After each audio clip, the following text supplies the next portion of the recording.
Guys, I'm going to stop exercising as frequently as I used to. I'm going to go back to once a week training for the very reason I'm going to explain why. As shown in the title, it's because it deteriorates you and ages you faster than you know. So let me explain it from my perspective, and it's going to start to make sense if you think about it. So first of all, when you exercise, you're causing a stress on your body, and unnatural stress, because nobody wakes up wanting to exercise really hard. Everyone prefers to just sit on the couch or outside and do nothing, right? Because that feels good. But when you force yourself to exercise frequently, not just once, frequently throughout the week. Let's say you do a 4-day, 5-day, even 3-day workout split during the week. First, you're not going to let your body recover in time if you're trying to build muscle. And you're going to go run into the repeated bout effect, which I'll go into later. And because you're not allowing your body to recover to its full potential, to allow super compensation, you will never recruit the amount of force production and power to create a new stress and stimulus on your body for a new adaptation, because you're always under that threshold. Let's say you work out those 3 or 6 times a week, right? First day you're fresh, you work out really hard, you create a new adaptation, right? You did really good there. But now the mistake is people come in the next day to do something else, the next day to do something else, but some different type of weightlifting or resistance training. Because of that, you're gonna create a lot of more inflammation on your body than actual results, because you're not allowing your body to recuperate. Think about a line like this, a chart. Here's your body. You work out really hard. You create a deficit. It's starting to recover by the next day. And before it even hits baseline, you work out again and you create another big deficit, but you never return to baseline. And you create this pattern until you're burnt out.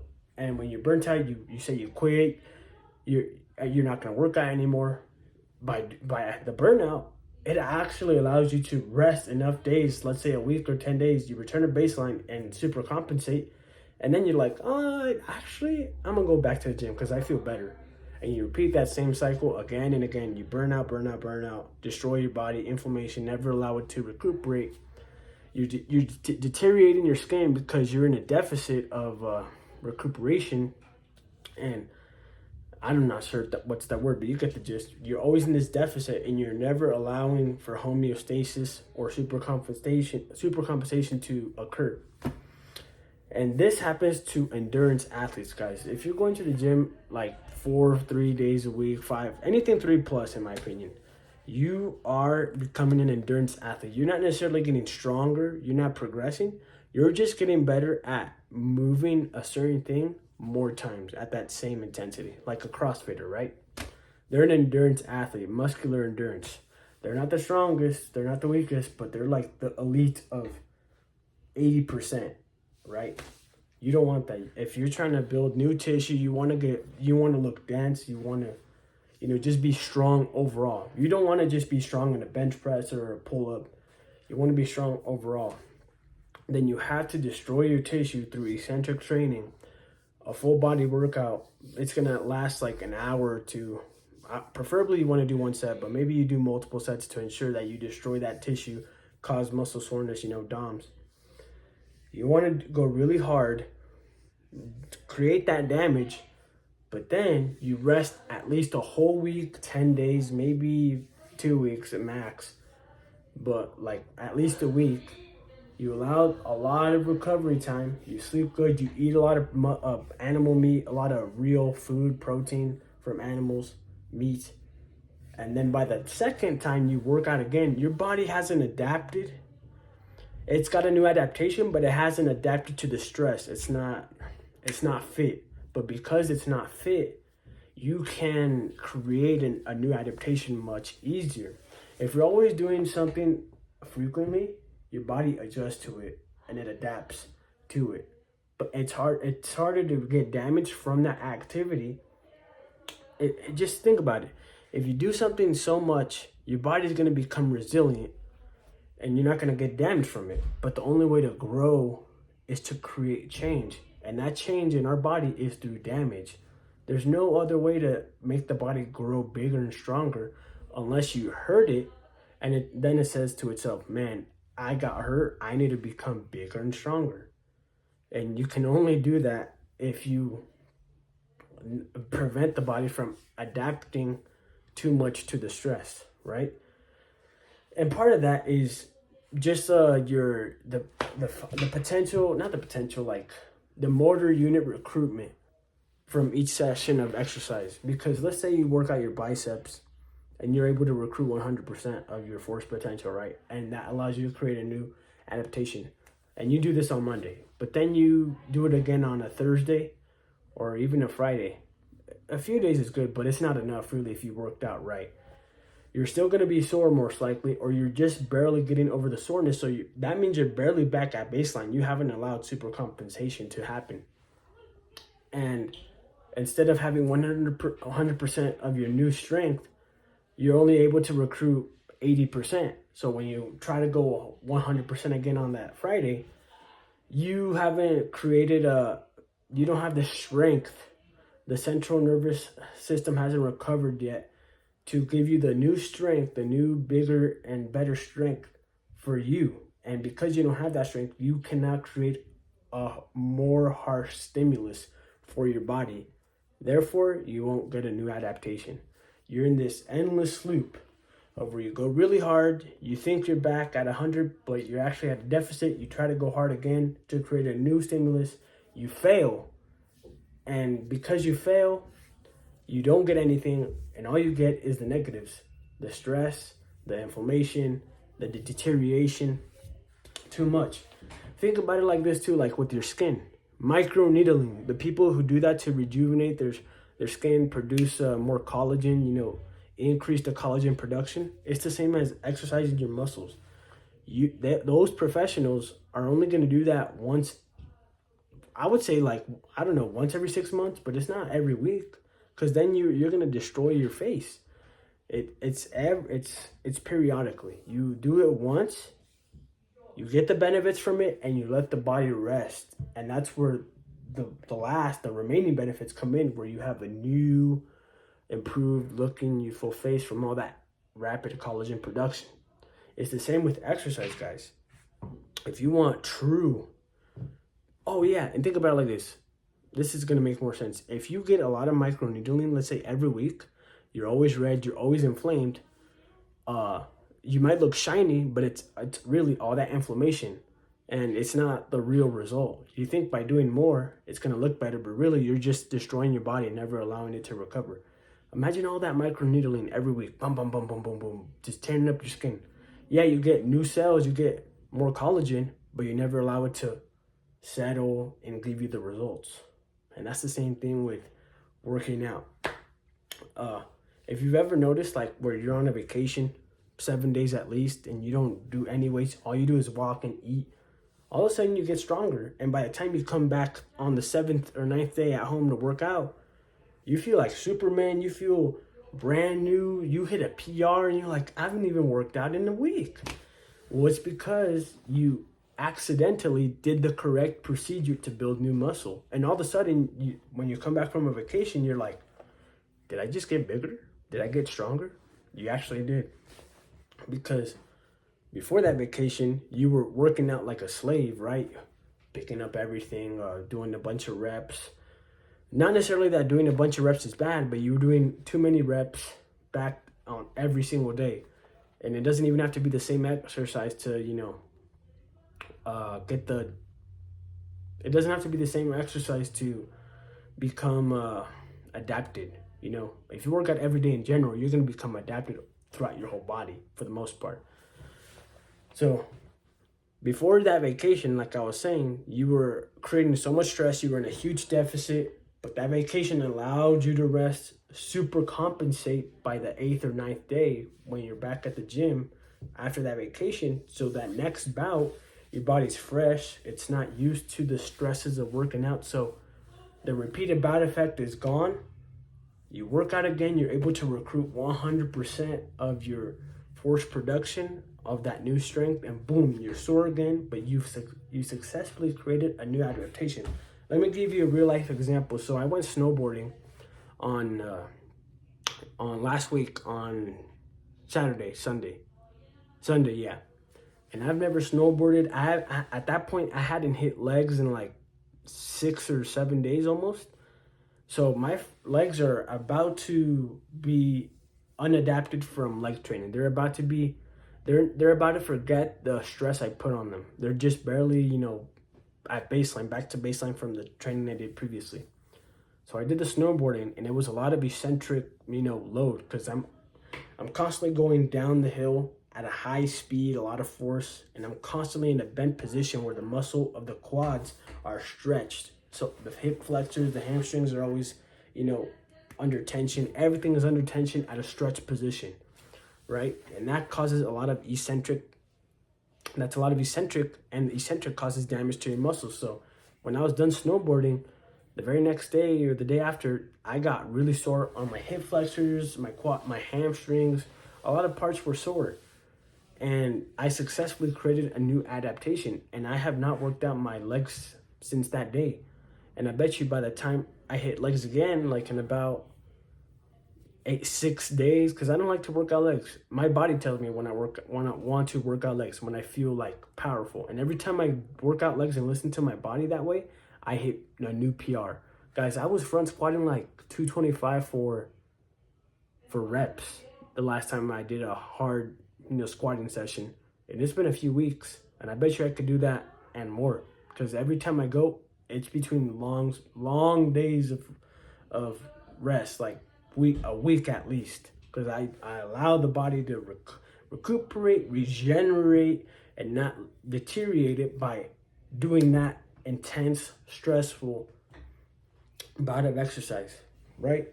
So if you want to become an endurance athlete, you want to become a marathon runner, you want to become the best CrossFitter, then go ahead and work out 4 times a week, 5 times a week, 6 times a week. This applies to almost any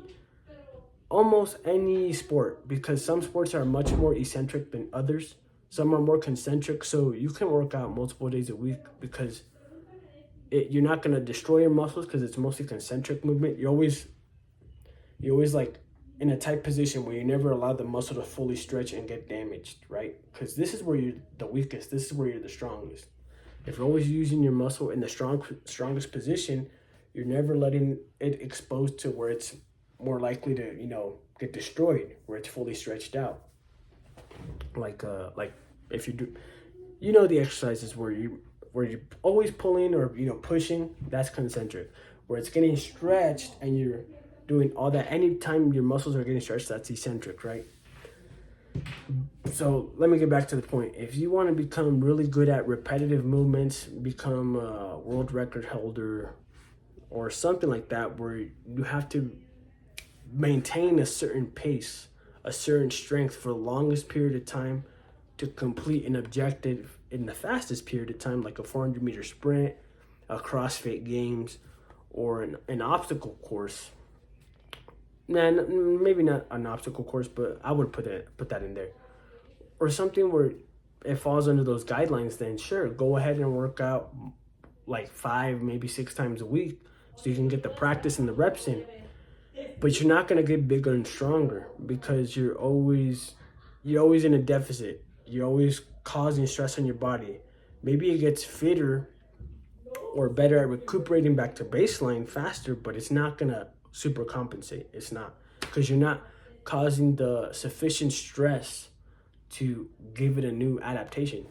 Think about it like this. If you're always working out 5 to 6 days a week, you cause a little, by the time you're like on the second week, you're adapted, you're fit, you're not getting sore that much anymore. So this is your baseline, and you cause a little deficit, you go back up, because your body recuperates much faster when you're fit. So it goes back to baseline, dip.